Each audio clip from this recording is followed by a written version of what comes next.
So what's up nga guys, ayan. At yung isang baka nga dito ay nagli-labor nga.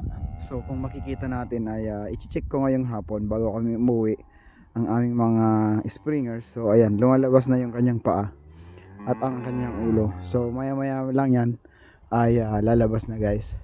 So ganyan kung paano mag-deliver or manganak ang aming mga baka dito sa New Zealand guys. So hinayaan lang namin sila. Pero kung hindi niya naman niya kaya guys, we will assist them.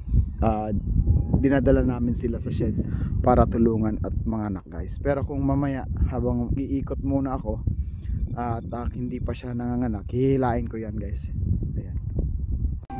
So ayan nga guys, ay tumayo nga yung baka na so kailangan natin siyang i-assist I think.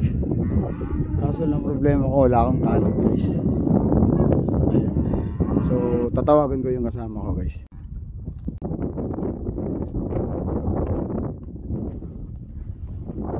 Hindi mo na ata napindot oh.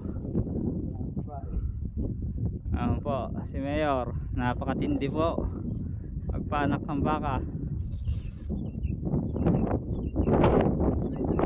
Buhay po ang inaanak niya.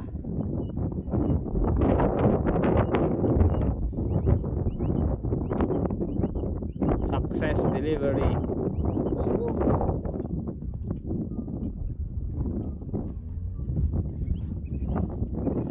Hindi mo natin yung video kanina.